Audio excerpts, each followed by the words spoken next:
Si può fare! Comeback. You, the people, have the power. Va ora in onda Comeback. Rollin', rollin', rollin', rollin', rollin',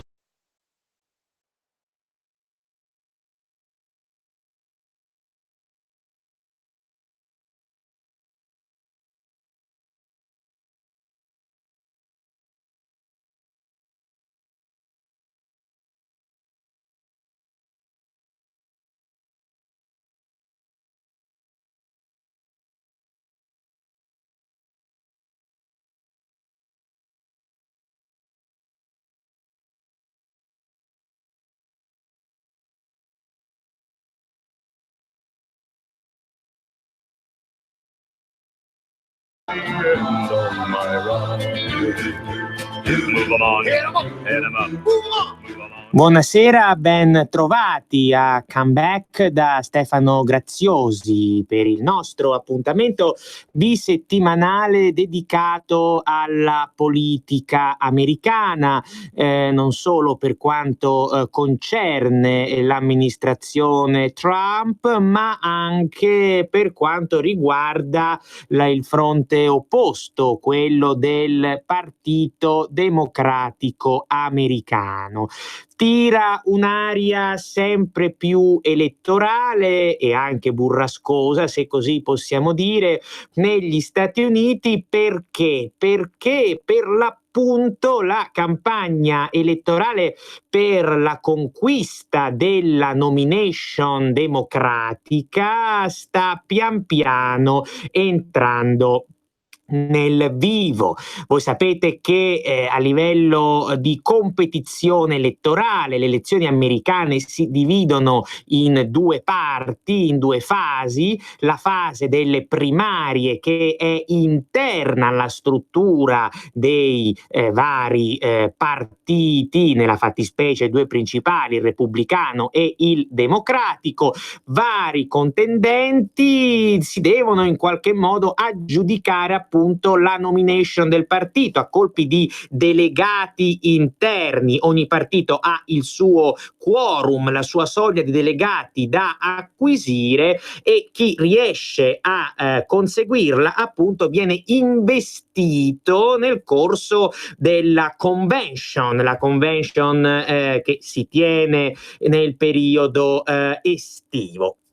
Posto che poi ci sia la possibilità di arrivare a questo quorum, perché ci sono stati casi nella storia americana in cui nessun candidato all'interno del partito è riuscito a raggiungere la soglia e si sono aperte varie dinamiche, battaglie, ma di questo parleremo magari un'altra volta.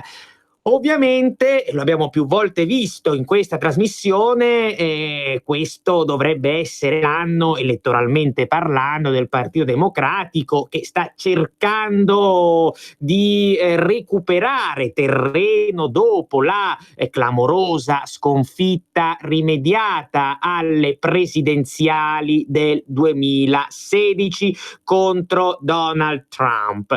E il Partito Democratico americano in questo momento è alla ricerca del leader, è alla ricerca di colui o colei che in qualche modo dovrà portarlo, tentare di portarlo alla Casa Bianca nel novembre del 2020. E quindi siamo nel 2019, è iniziata quella che nel gergo elettorale americano viene chiamata la fase delle primarie invisibili. Perché? Perché le primarie vere e proprie, tanto per i repubblicani quanto per i democratici, inizieranno verso la fine di gennaio del 2020, quindi quelle saranno le primarie in senso stretto, effettivo. Adesso c'è la fase pre-primarie, le primarie invisibili appunto, che saranno e sono costellate di candidature, i primi battibecchi. Da quest'estate cominceranno anche i primi dibattiti televisivi tra i vari candidati, i quali, oltre a cercare di farsi conoscere, quelli appunto meno noti a livello nazionale, cercano anche di accaparrarsi le maggiori quote di finanziamento elettorale. Il punto qual è? È che già ad oggi, quindi siamo alla fine di aprile del 2019, i democratici già contano più di 20 candidati. Credo che storicamente una cifra del genere non sia mai stata raggiunta, non vorrei sbagliarmi, ma se è stata raggiunta si è trattato veramente di un caso o due. Già pensate quando ci furono le primarie repubblicane del 2016, all'epoca i candidati erano 17, si disse che erano un'enormità. Oggi siamo appunto ad aprile 2019, manca più di un anno alle elezioni e sono già più di 20 i candidati del Partito Democratico. C'è veramente di tutto, si tratta di una situazione abbastanza caotica che non riguarda, attenzione, soltanto il processo elettorale in sé, ma questa situazione in qualche modo è il riverbero di una conflittualità strutturale al Partito Democratico, una conflittualità che questo partito si sta portando avanti da almeno 3 anni. Il Partito Democratico americano è difatti spaccato letteralmente in almeno due correnti, due grosse correnti che sono ormai due partiti in uno, che non riescono a dialogare tra loro. Da una parte ci sono i centristi, quelli un po' più di destra, i moderati, e dall'altra c'è invece la sinistra che sempre più agguerrita sta dando battaglia per scalare questo benedetto partito. Si tratta di vecchi anche rancori politici che affondano le loro profondissime radici nelle primarie del 2016, quando Hillary Clinton, rappresentante del centro, diciamo che non si comportò con troppo fair play verso Bernie Sanders, che rappresentava allora come oggi la quota della sinistra. Il tema è che se nel 2016 la sinistra si era compattata sin da subito dietro il vessillo di Sanders, quest'anno i candidati di quest'area sono già circa una quindicina, se non addirittura di più. Per cui il problema è, diciamo, è abbastanza forte e non è chiaro se questo partito riuscirà per il 2020 ad organizzarsi e a trovare alla fine una sintesi. In questo bailamme ieri si è finalmente candidato Joe Biden.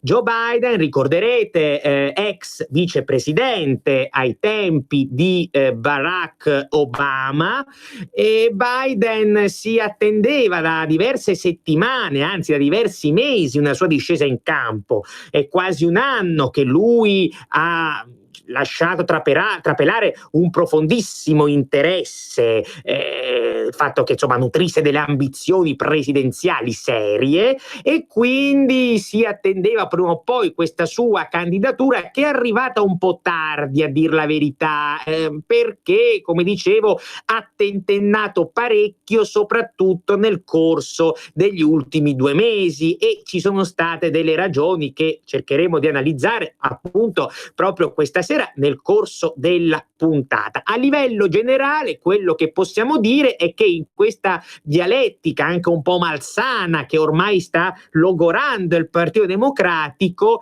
Biden ad oggi è il rappresentante dell'area di centro o dell'area comunque di destra all'interno del Partito Democratico.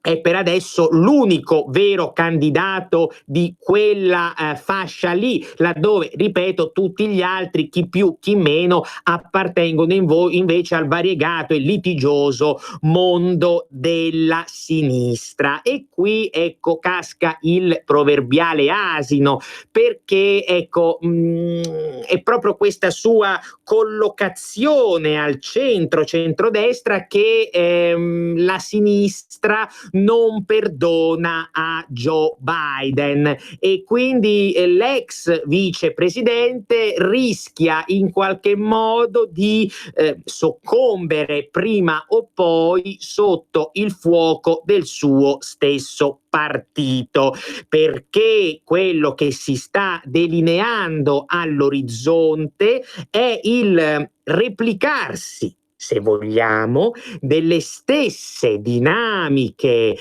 conflittuali che caratterizzarono il 2016 ai tempi di Hillary Clinton, perché Biden in questo senso rappresenta il mondo che all'epoca rappresentava la signora Clinton, quindi quei democratici di centro che su molte questioni, dall'economia al commercio internazionale, alla finanza, passando per la politica estera, la pensano spesso e volentieri in modo più o meno conforme ai repubblicani e che quindi la sinistra democratica vede un po', se vogliamo, come una sorta di traditori, li vede un po' come il proverbiale fumo negli occhi. Ma al di là di queste problematiche strutturali di cui Biden dovrà, volente o nolente, farsi carico,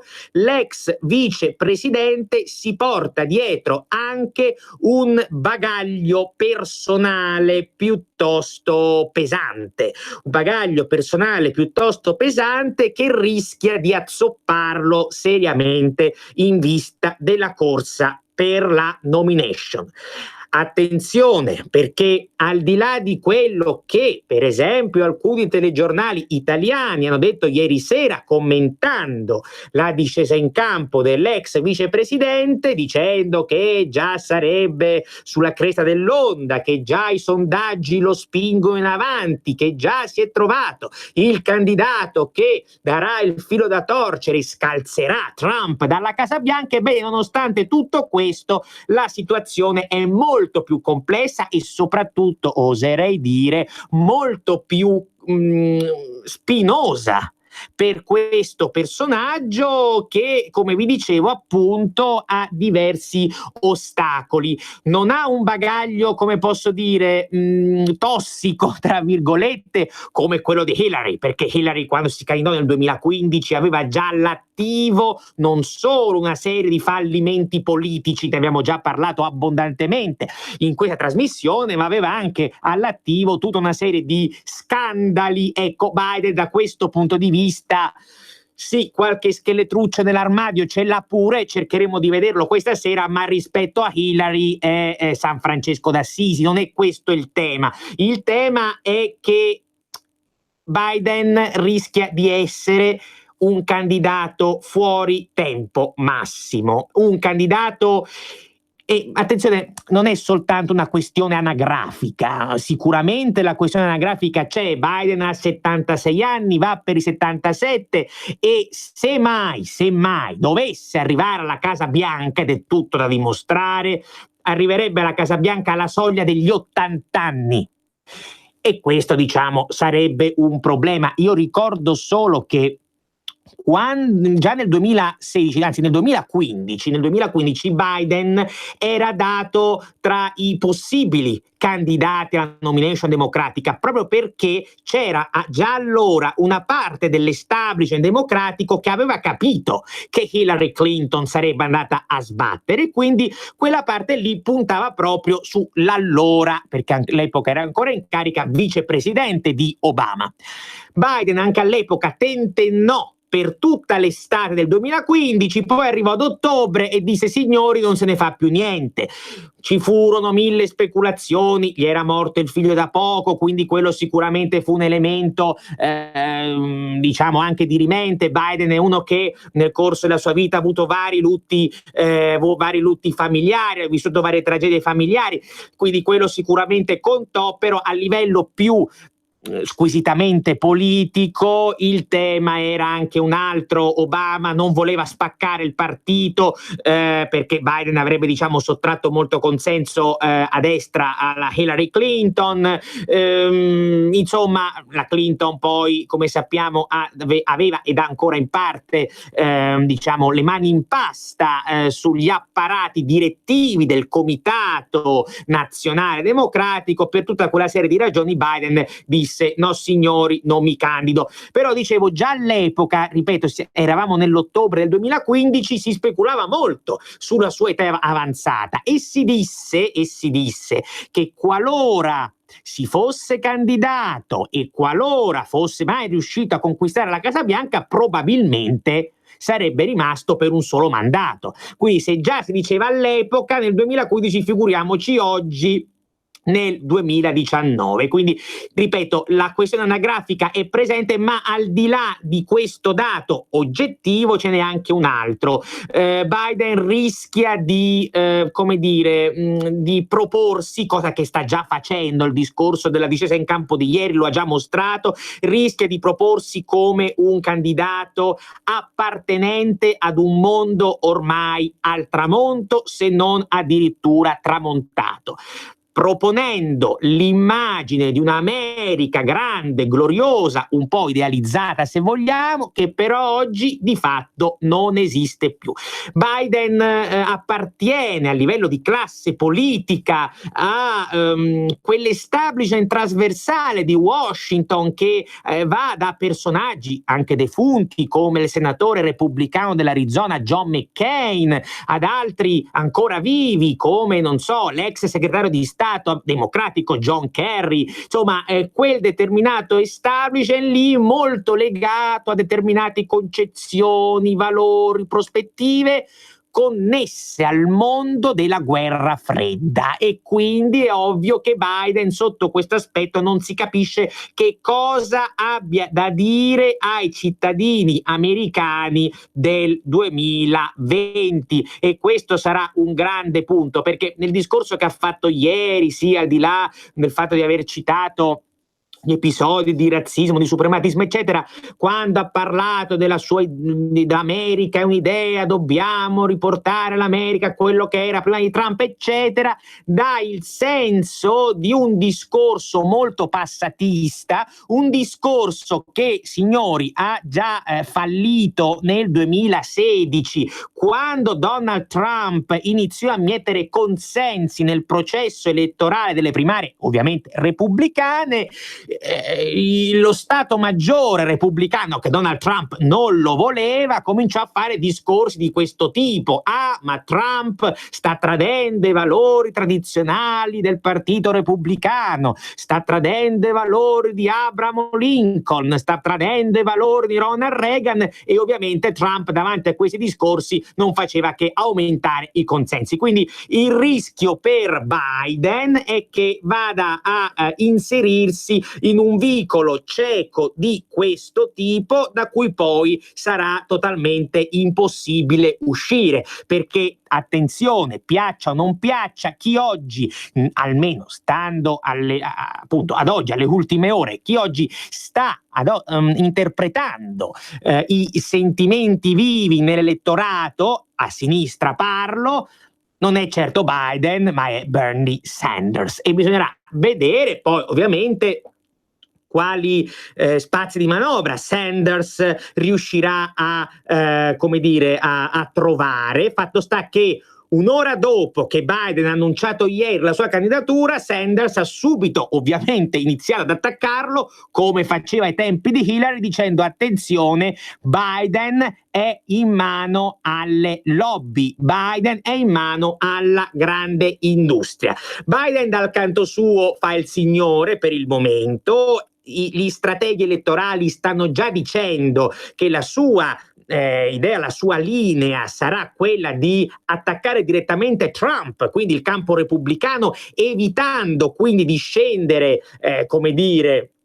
nelle gazzarre interne allo stesso Partito Democratico. attenzione, perché questa strategia non è, insomma, come dire, è molto rischiosa. Questo è un tipo di strategia che adottano solitamente in America i front runner, quelli insomma che guidano la pattuglia, quelli che sono i primi nei sondaggi, e Biden effettivamente attualmente è primo nei sondaggi.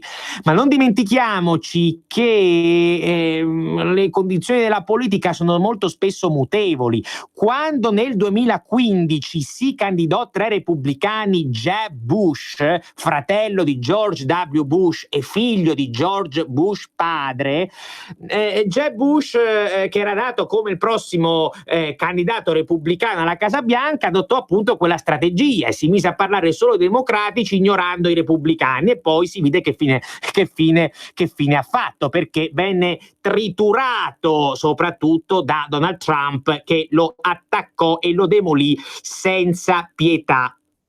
Quindi Biden deve stare molto attento ad utilizzare questo tipo di strategia, non tanto perché avrà eccessivi problemi dalla maggior parte di quella pletora di concorrenti che si ritrova, molti dei quali insomma lasciano il tempo che trovano, ma perché il vecchio Bernie Sanders, vecchio perché anche più vecchio di lui, Biden è del 42, Sanders è del 41, però dico, il vecchio Bernie Sanders è un osso duro. Bernie Sanders, bisogna sempre stare attenti, spesso in Italia e in Europa viene dipinto come il candidato della sinistra idealista, non è così.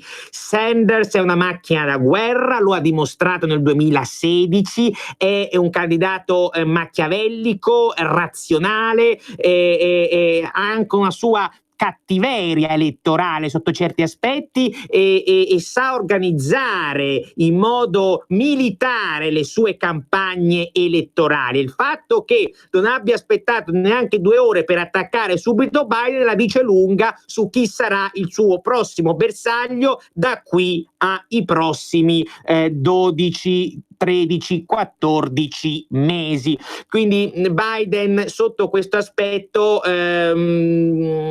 deve essere molto attento, perché il rischio per lui è che venga o pretenda di cucirsi addosso l'immagine di candidato inevitabile, di candidato dinastico, di candidato che deve vincere per il nome che porta, per il curriculum che ha.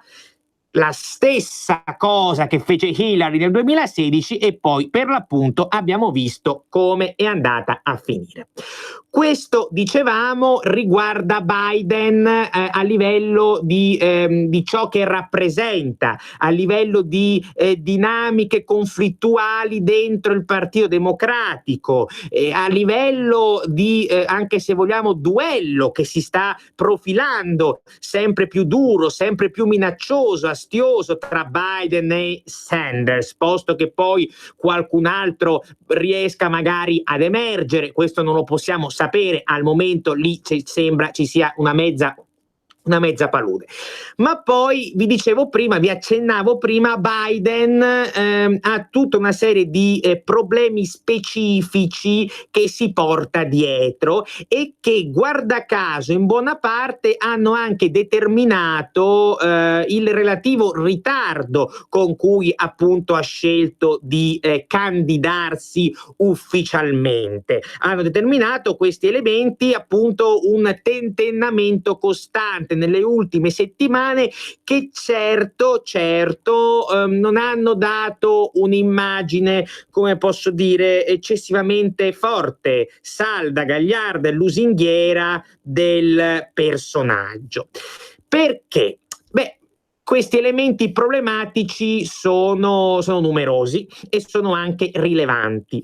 Sono rilevanti innanzitutto in termini assoluti, quindi se li consideriamo alla luce delle dinamiche elettorali americane in quanto tali, e se le consideriamo alla luce di quello che è l'elettorato americano odierno, indipendentemente dalla sua appartenenza ufficiale ai democratici o ai repubblicani, ma sono elementi problematici anche, forse soprattutto, perché attengono ad un candidato proprio del Partito Democratico.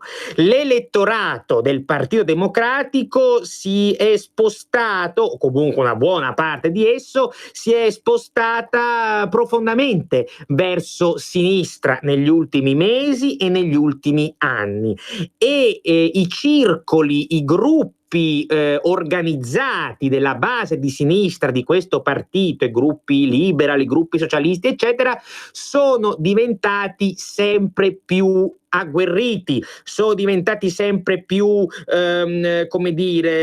aggressivi sotto certi aspetti, talvolta rasentando, va detto, anche la violenza. Io non so se ricordate quello che è accaduto per esempio lo scorso settembre durante le audizioni per la conferma del giudice Brett Kavanaugh alla Corte Suprema. Ecco, i democratici al Senato hanno fatto il diavolo a quattro, hanno tentato un ostruzionismo diciamo così molto, molto battagliero, a tratti anche un po' becero, anche se poi hanno perso. Questo ha mostrato come ci siano sacche, ci siano aree nel Partito Democratico che stanno in qualche modo assumendo una china non troppo non troppo rassicurante, vedendo anche ad esempi più recenti. Verso la fine del 2018 c'è stato un altro caso preoccupante che ha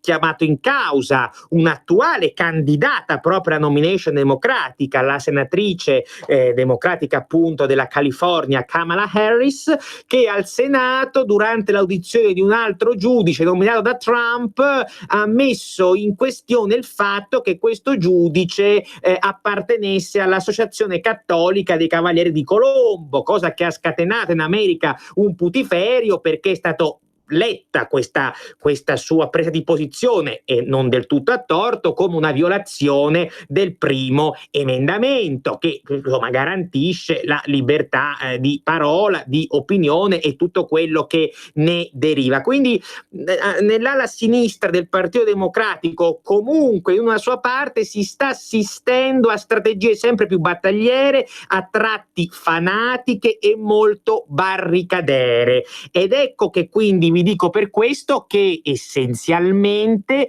ciò che sta caratterizzando sempre di più, ciò che sta emergendo dal curriculum tra virgolette di Joe Biden potrebbe rappresentare per l'ex vicepresidente una vera e propria palla al piede. Dopo un breve intervallo cercheremo di analizzare la questione nello specifico. A tra poco.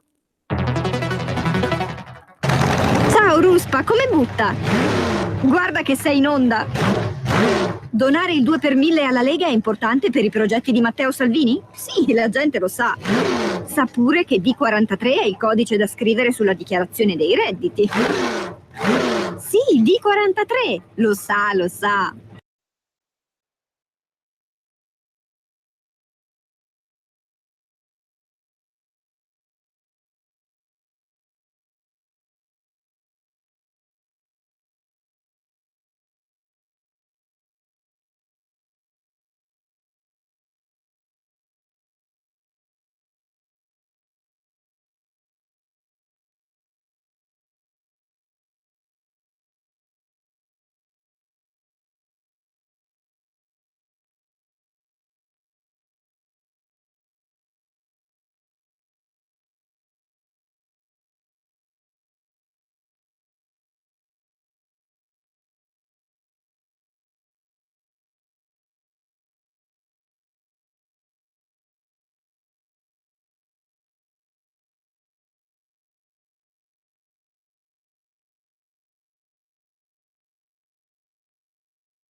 Buonasera, ben trovati su Comeback da Stefano Graziosi. Questa sera stiamo cercando di analizzare le effettive possibilità che l'ex vicepresidente americano Joe Biden ha di arrivare alla Casa Bianca dopo la candidatura ufficiale avvenuta ieri alla nomination del Partito Democratico. Se volete intervenire, il numero da fare è 02 66 20 3529. Qui dicevamo Biden ha vari problemi, Donald Trump ne è consapevole e sta già schiacciando sull'acceleratore per colpirlo. Non solo qualche settimana fa gli aveva anche creato un video ironico sopra, ma ieri dopo l'annuncio della sua candidatura, della candidatura di Biden, Trump su Twitter ha commentato chiamandolo Sleepy Joe, cioè Joe morto di sonno, in poche parole, visto anche, se vogliamo, sotto alcuni aspetti, commentando la sua età. E oggi Trump ha rincarato la dose dicendo: non direi mai a qualcuno che è troppo vecchio, ma so che mi stanno facendo apparire molto giovane, sia in termini di età che di energia. La differenza di anni mi pare sia di 3 o 4 anni. Trump è del 46, Biden è appunto del 42. Molto probabilmente Trump sa che comunque a livello generale l'ex vicepresidente è tra i candidati più pericolosi per lui, perché è indubbiamente quello che può vantare una potenza di fuoco maggiore in termini economico-finanziari e anche in termini di notorietà a livello nazionale. Ma quali sono queste palle al piede che appunto rischiano seriamente di rappresentare, di costituire un'ipoteca sulla candidatura di quest'uomo? Ce ne sono diverse.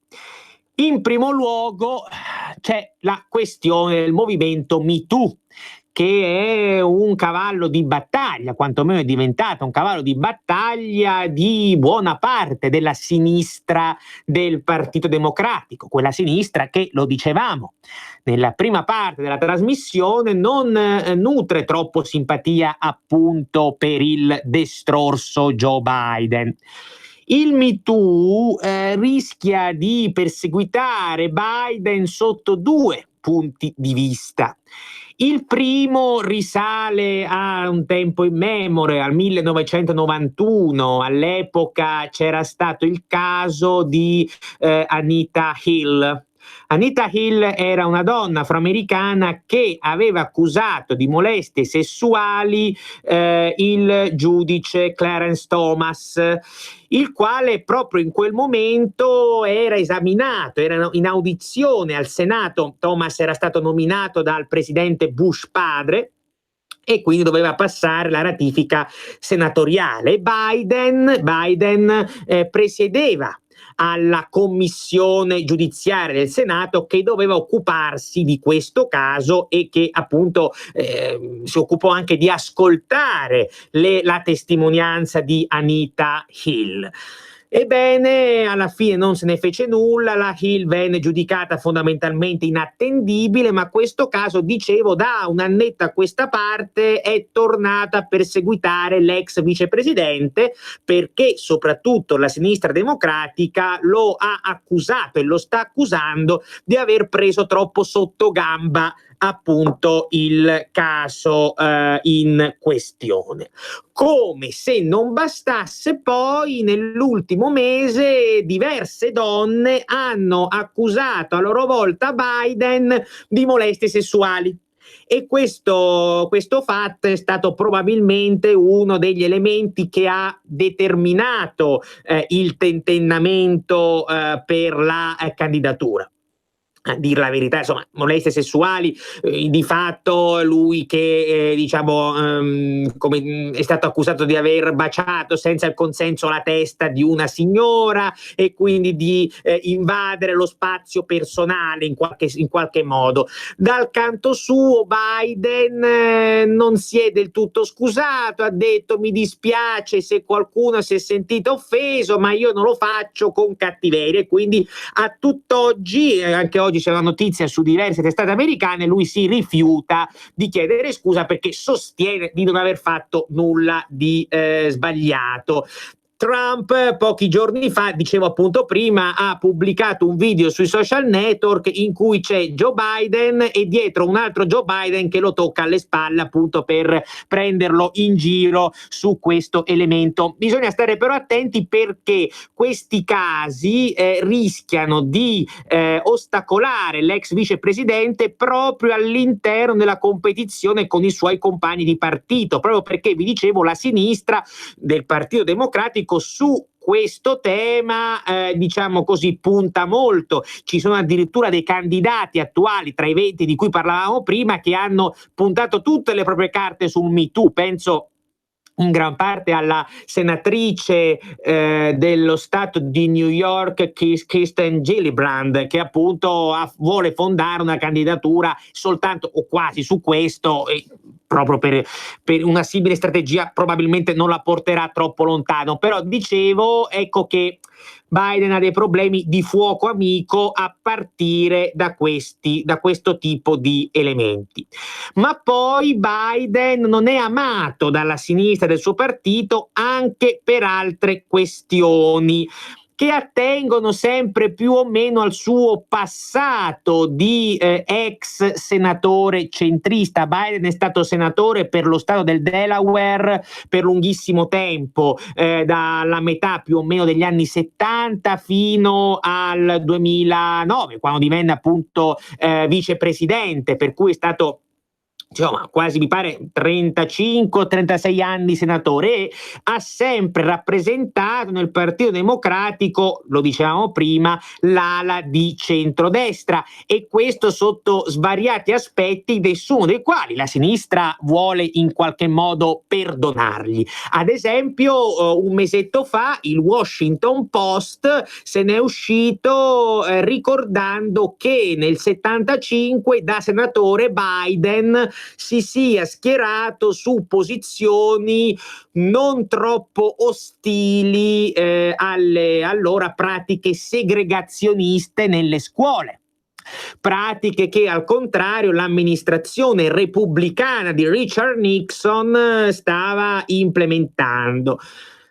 Lì ci sono stati vari dibattiti in America sul perché l'abbia fatto, che Biden sia un razzista, insomma è esagerato dirlo, però è anche vero che lui negli anni 70 aveva una base elettorale prevalentemente bianca in Delaware e quindi in parte si spiega in questo modo quella presa di posizione. Però ovviamente una simile posizione oggi risulta problematica davanti alla sinistra del Partito Democratico, che lo sappiamo cerca soprattutto di puntare molto sul sostegno delle minoranze etniche, soprattutto quella afroamericana e quella latina. Che poi le minoranze etniche seguano il Partito Democratico è un'altra questione, perché ne abbiamo più volte parlato in questa trasmissione, la situazione è sempre un po' più complessa e lo abbiamo visto soprattutto con le elezioni del 2016, in cui Hillary Clinton performò peggio rispetto a Obama con le minoranze etniche e invece Trump incrementò di qualche 0, percentuale rispetto al candidato repubblicano precedente del 2012. Poi sempre nell'ambito della sua storia pregressa c'è tutto il tema della politica economica. In quanto democratico centrista, Biden in economia la pensa sostanzialmente come Hillary Clinton, quindi è un fautore di prospettive economiche liberiste, è un fautore dei trattati internazionali di libero scambio, laddove al contrario contrario, la sinistra del suo partito, proprio per venire incontro alla classe operaia di stati come il Michigan, il Wisconsin, la Pennsylvania, l'Ohio, ebbene la sinistra, proprio per venire incontro a questi, in un certo senso ha virato su posizioni economiche e commerciali molto più protezioniste, in un certo senso quasi simili alle strategie commerciali adottate da Donald Trump nell'ultimo anno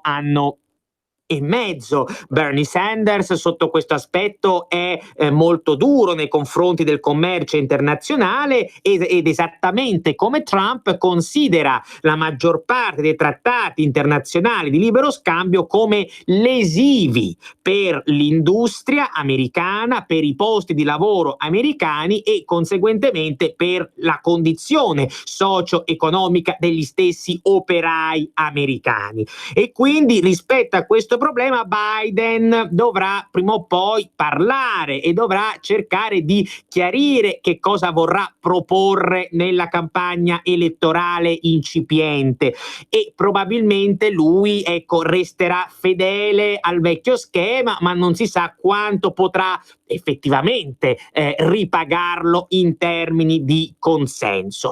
Discorso similare riguarda poi la politica estera.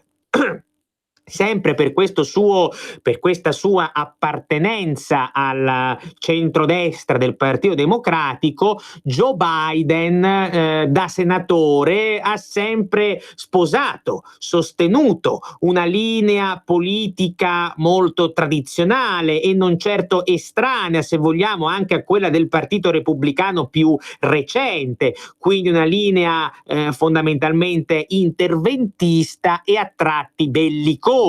In particolare non dobbiamo dimenticarci che Biden nel 2002 fu tra i senatori democratici, insieme a Hillary Clinton e insieme a John Kerry, che votarono a favore dell'intervento bellico in Iraq proposto dall'allora presidente repubblicano George W. Bush. Questo sarà un altro elemento che tornerà prevedibilmente a perseguitare l'ex vicepresidente, come perseguitò Hillary nel 2016. Sanders nel 2016 rinfacciò a Hillary quel voto costantemente e con ogni probabilità gli avversari democratici di Biden faranno con lui adesso la stessa identica cosa, anche perché l'Iraq nell'ambito delle dinamiche elettorali interne agli Stati Uniti rappresenta ancora oggi un fattore notevolmente divisivo e problematico. È vero, va detto, che Biden negli ultimi mesi abbia un po' cercato di ribattere all'accusa di essere un guerrafondaio, dicendo che quando fu vicepresidente, da vicepresidente, si espresse contro l'intervento bellico in Libia, che ricorderete, ne abbiamo parlato a più riprese, qui attuò l'amministrazione Obama nel 2011. Addirittura lui dice che l'amministrazione Obama si spaccò in due tra chi voleva l'intervento per abbattere il regime di Gheddafi, e quindi questa era l'ala guidata dall'allora segretario di Stato Hillary Clinton, e chi come Biden al contrario diceva stiamone fuori, non interveniamo. Quindi Biden sta cercando di recuperare terreno su quel fronte dicendo però io almeno all'intervento bellico in Libia ero contrario. Bisognerà vedere adesso quanto effettivamente questo dato riuscirà a salvarlo dal dossier, diciamo, dalla questione irachena. Non è chiaro esattamente se ci siano spazi di manovra su questo fronte, anche perché L'altro dato da analizzare sarà capire che tipo di politica estera Biden vorrà proporre nella sua campagna elettorale per il 2020. Le idee che lui ha sempre avanzato, quindi interventismo, l'idea dell'America come poliziotto del mondo, eccetera, sono idee che ormai, ad oggi quantomeno, non risultano più troppo popolari tra l'elettorato americano, e quindi sono idee che se Biden ripresenterà come pare intatte tali e quali, non si sa bene quale beneficio elettorale potrà effettivamente trarne, anche perché sembrerebbe anche che Biden voglia puntare molto nell'attacco a Trump sulla questione della Russia, ma abbiamo visto come è finito il Russiagate, quindi anche lì Biden dovrà ricalibrarsi in fretta, dovrà cambiare la strategia elettorale che in parte era già stata annunciata nei mesi pregressi. Ricorderete, alcuni mesi fa fu proprio Biden ad attaccare frontalmente il Cremlino, a dire che Lega e 5 Stelle in Italia erano partiti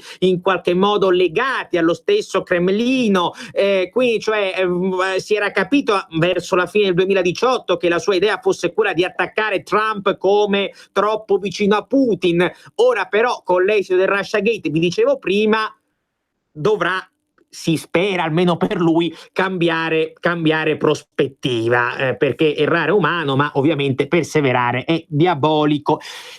Inoltre c'è un dato storico ulteriore: Biden è uno che con le campagne elettorali non ci sa proprio fare, quantomeno quelle di tipo presidenziale. Al Senato effettivamente è stato più volte rieletto, l'abbiamo detto prima, si è fatto 36 anni, quindi è stato eletto più volte, ma quelle presidenziali insomma non ha mai avuto fortuna. Biden non è la prima volta che si candida alla nomination del Partito Democratico.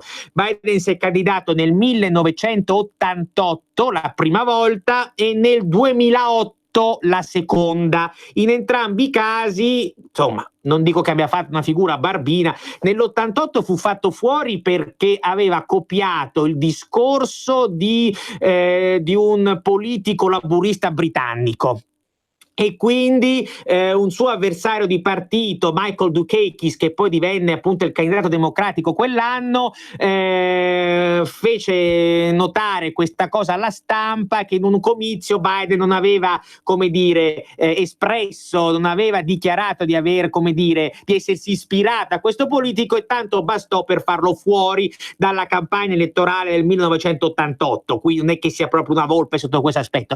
Nel 2008 c'erano candidati come dire più forti o più carismatici. Nel 2008 lui fu fatto fuori relativamente presto, perché alla fine le primarie democratiche furono prima 3 con Obama, Hillary e John Edwards, e poi a 2 Obama contro Hillary, quindi lui non ebbe grandi speranze. E parliamoci chiaro, se Obama non l'avesse scelto come suo candidato vice, la Casa Bianca Joe Biden non l'avrebbe mai vista, anche perché c'è da dire che Biden ha un ulteriore problema che è legato al suo stato di appartenenza.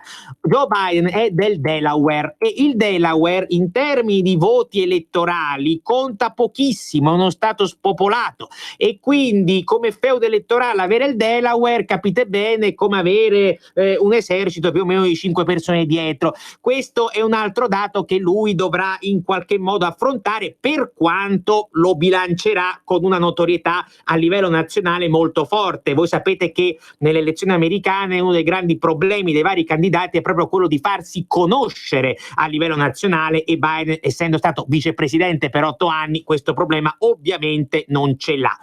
Infine, ed è un discorso che in parte abbiamo già toccato, le elezioni del 2020, così come quelle del 2016, con ogni probabilità saranno decise dal voto della classe operaia.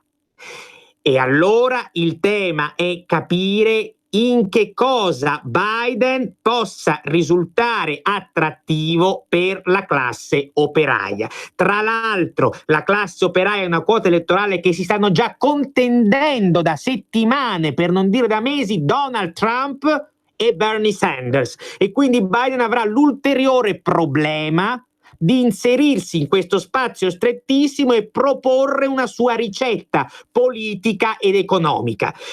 Molto difficile questo obiettivo da perseguire, perché i contendenti già ci sono, già si stanno scannando, e poi perché, lo dicevamo, Biden storicamente porta avanti una linea di economia che oggi la classe operaia non sopporta. Allora, o Biden riesce magicamente a rivoluzionare se stesso, oppure sarà in fortissima difficoltà nel riuscire ad attrarre il voto di quella fondamentale e dirimente quota elettorale. Ultimissimo punto, l'altro tallone d'Achille paradossale che l'ex vicepresidente si ritrova sta proprio nei finanziamenti. Lui, che è quello con la potenza di fuoco maggiore, che può contare sui grandi finanziatori che foraggiarono le campagne presidenziali di Obama, tanto nel 2008 quanto nel 2012, soprattutto nel 2012, ebbene proprio lui su questo è in realtà debole. Perché? Perché il Partito Democratico, soprattutto a sinistra, si sta ormai basando, seguendo l'esempio di Bernie Sanders, quasi esclusivamente sulle microdonazioni, sulle donazioni del popolo, sulle donazioni dal basso, gente che può donare 5, 6, 7, 10 dollari, e in questo modo questi candidati stanno riuscendo a raccogliere milioni su milioni, e non solo Sanders, questo va detto. Biden, al contrario, sul fronte del piccolo finanziamento è molto debole, non ci sa fare.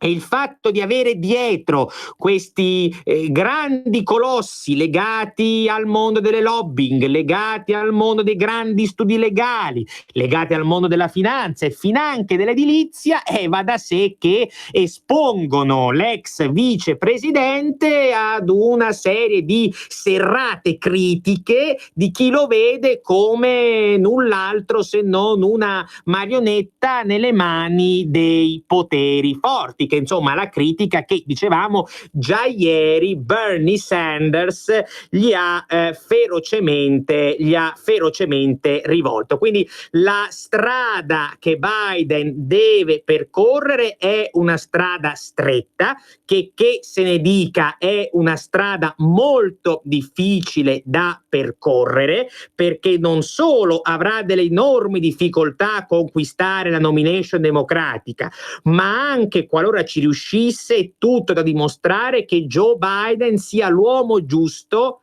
nel 2020 per scalzare un presidente come Trump, perché Trump sta cercando negli ultimi mesi un posizionamento elettorale tale da impedire, come dire, a Biden di avere un adeguato spazio di manovra. Cioè Trump sta cercando di posizionarsi su tutti quelle fette, quelle quote elettorali chiave, rispetto a cui Biden dovrà durare non poca fatica per accreditarsi, appunto per scalzare Trump dal seggio presidenziale. Vedremo quello che accadrà.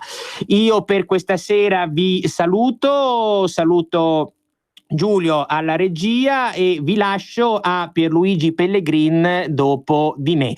Un saluto e buona serata da Stefano Graziosi. Come back. Then in the name of democracy, fight for a new world. Avete ascoltato Come Back.